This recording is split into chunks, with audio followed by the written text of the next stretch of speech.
From Internews and the Heinrich Bull Foundation, welcome to Privacy is Global. I'm Laura Schwartz-Henderson. This is a podcast we co-produce with advocacy organizations around the world to tell stories about data politics. We explore the work of activists pushing to safeguard our data and also try to understand the implications of current data practices in many different countries. Today we bring you the last episode of our fiction series. It's been quite a ride. We work together with activist organizations, creative writers, artists, and actors to use fiction and tell stories about how the politics and policies surrounding data impact our current, past, and future societies. If you want to know more about the series, how we worked on it, and why, jump back 3 episodes and listen to our introductory mini episode. You'll hear from us and also from the writers of the episode. Our previous episode, the second of the series, was set in Brazil and was co-produced by Coding Rights. Today we bring you a story from Bolivia. It's an adaptation of a comic strip written by Joaquin Cuevas and Alejandro Barrientos from Eltopia, with the support of Internet Bolivia, in an adaptation written by Marianne Díaz Hernández.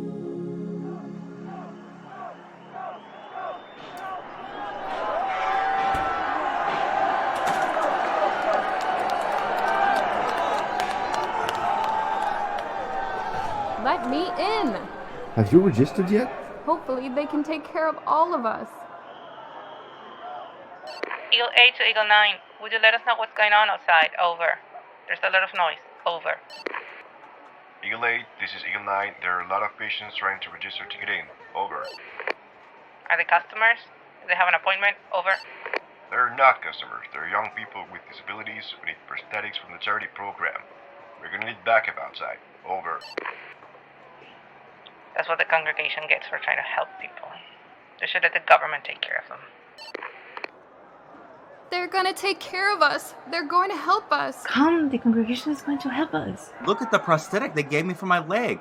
It is much better than the one I had before. It even knows at what pace I like to walk. Look at my wheelchair.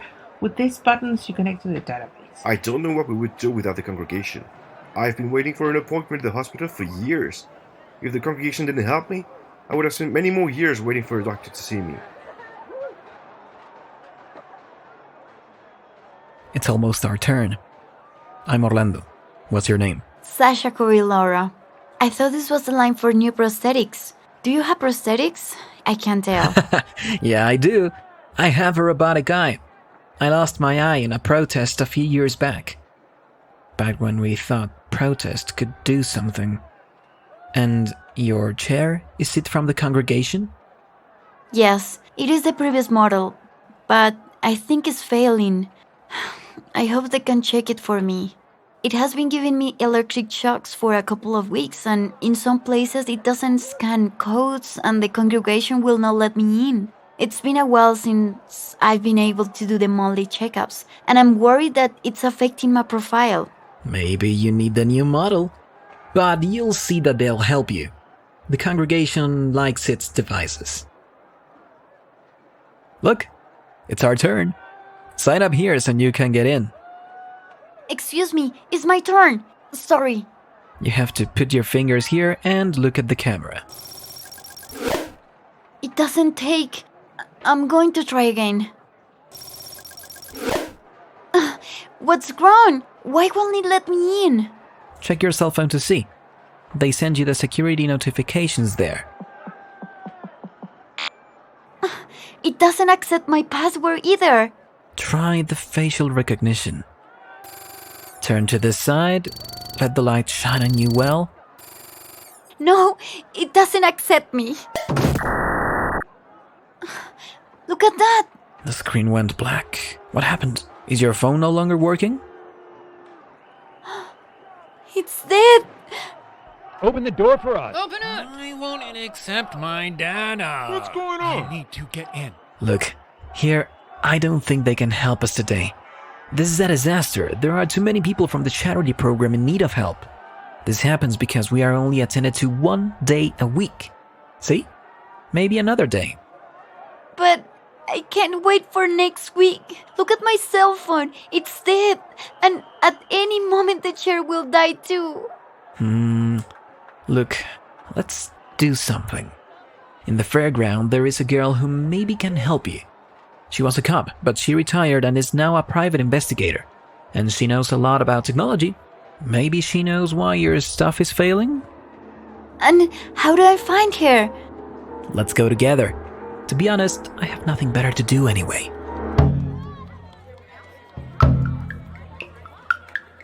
That's too expensive. I'll read your fortune. Roast chicken. Find the signal. Connect with the truth. Who's that? Oh, that's Prophet Firewall. He's always screaming crazy things about security codes and medical data. He's afraid of technology. Do you see the prosthetic leg? They say that he made it himself, from wood, not connected and not even from the congregation. The Datachiri is coming again, as in the 20s, when the security codes were burned. The Datachiri is coming back. You have to free yourselves from their chains. You have to protect yourselves from the Datachiri. What is he talking about? What is that about the Datachiri? Well, I was very young, so I don't remember, but what I understand is that it's some kind of monster that steals your identity. It kind of comes and gets into your dreams and thoughts and histories and pulls out everything that's there. I imagine it as a giant vacuum cleaner. But I guess everyone imagines it differently. A monster? Like a mythological being or something? Well, the truth is that no one knows if it is a real monster or just a myth. The computer attack that the Prophet talks about did happen, and all the biometric data in the public and private databases was stolen. Some hackers called themselves Datachiris.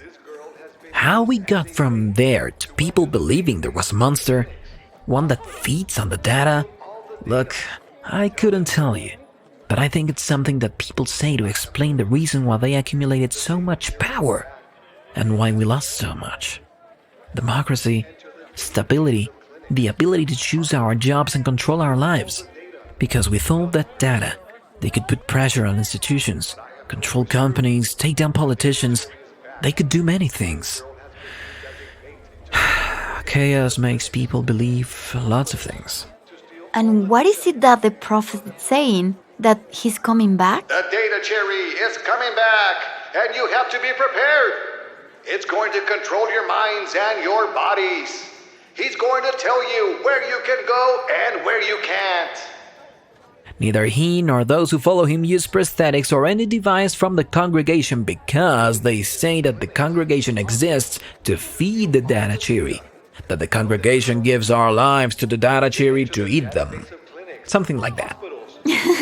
Oh, but the man is crazy. Can we go around it to get where we are going? Don't listen to him! He's always shouting nonsense! That Datachiri is an urban legend. It's like the chupacabra. Nah, the chupacabra is real.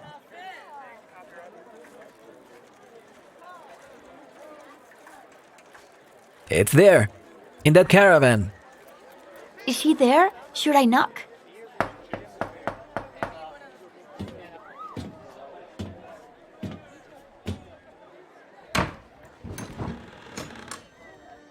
Who is it?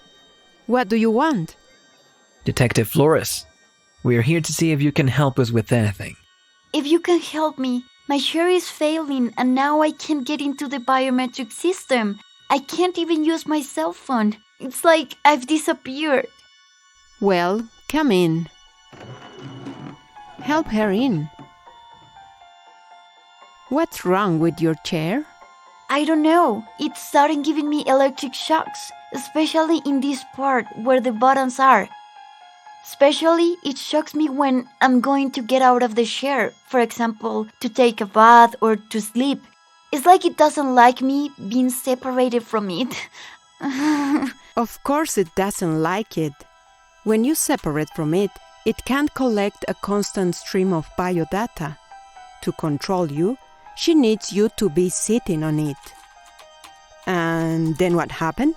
Today, I went to the congregation headquarters to see if they could help me, but when I tried to register to enter, the machine did not recognize my face or my fingerprints and denied me access.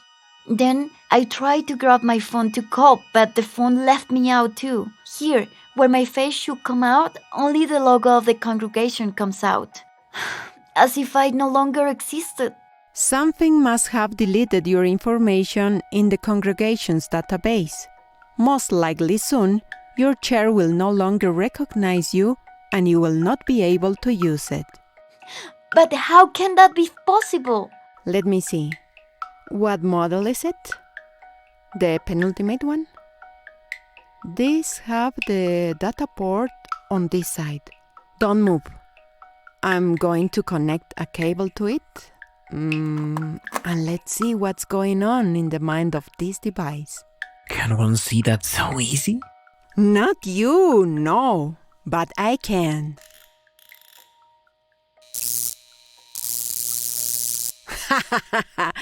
It's just what I thought. Your chair is infected. Infected?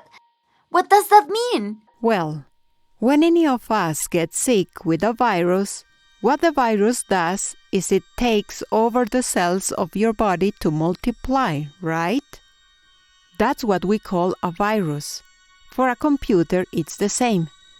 This is a thing that takes over the information that is in your chair and multiplies to get more and more information.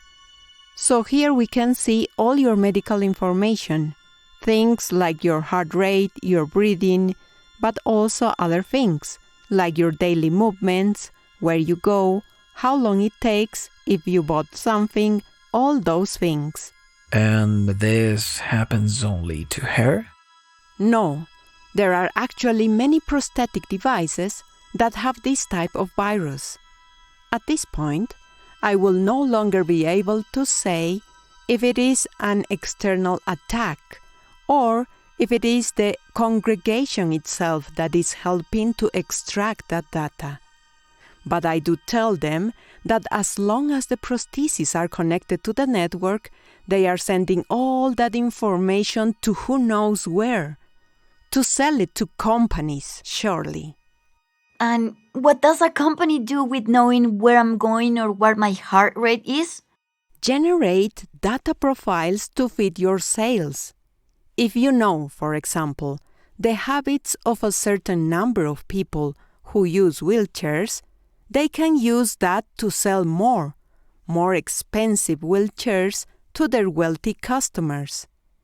But in the end, it's like a snake biting its tail. It eats and eats to continue the cycle. Hey! Put that down! What are you doing now? That's my fork! Sascha! Have you lost your mind? Get that fork out of there! You're gonna get electrocuted! You broke it! Wow! Now she is freed from the system!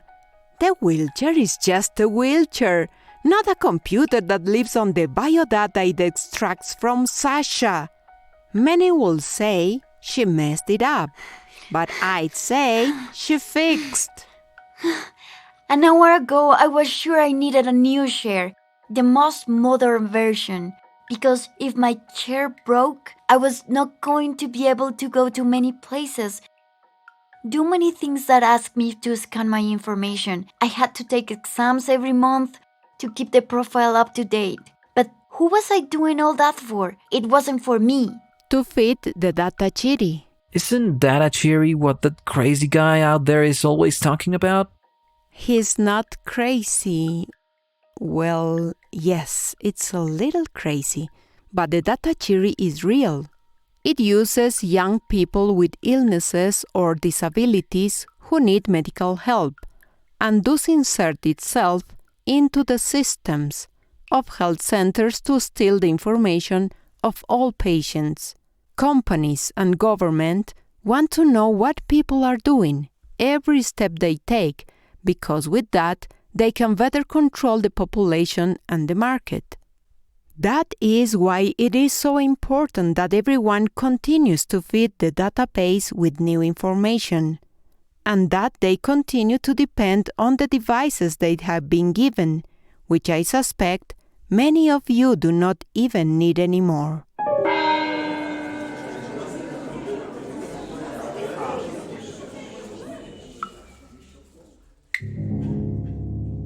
What I have told you is true. The Datachiri is back. This girl has been used as a bait to enter the databases of clinics, hospitals, to steal all the data. Tell them, girl.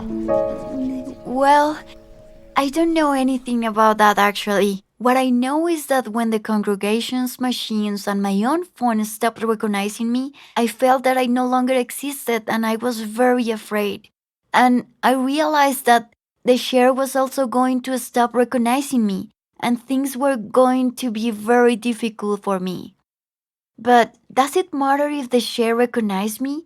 If the corporate system recognizes me? Do I exist less if I'm not feeding the Datachiri? Do I exist less if I don't fit exactly into the little boxes in the database? That's why I broke the share. And now it's just a share that serves to go from one side to the other, and it doesn't connect anywhere or know anything about me. And now I no longer feel that I do not exist just because I do not appear in the database. Because I have been deleted from their systems does not mean that I do not exist. I exist for myself, not because of what a database says. We all exist. We all exist. We all exist. We all exist. We all exist. We all exist. We all exist.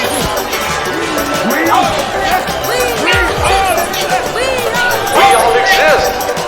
Let's burn the building down! Burn it! Burn it down! Burn it now! Burn it! No, they can't come in. The congregation is our only salvation. They can't come in. They will have to face us.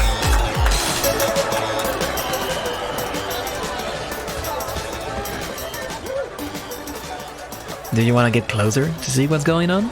Not really. I've spent about half of my life in that building, and in others like it, getting tested, letting myself be scanned, or giving information to this share. Now what? Am I going to dedicate myself to fighting that? That's just a way to give it more of my life and my time. And I think I've already given enough to the congregation. Do you see the cameras outside the building? Yes. Why? They're recording the protest. It's nice to see a protest again after so much time, but see, even when we are protesting, we are still generating data for the Datachiri. It's all the time. Do you believe in the Datachiri now? Does it matter? The Datachiri doesn't need us to believe. It just needs us to consent, to resign ourselves. Whether to the congregation or to the monster, we are only free when we say no. That is true. Would it be okay if I go with you? We can see what to do about my eye, maybe. Yes? Well, I think now we both see much more than we used to before, don't you think? But yes, let's go find out what to do about your eye. Let's go.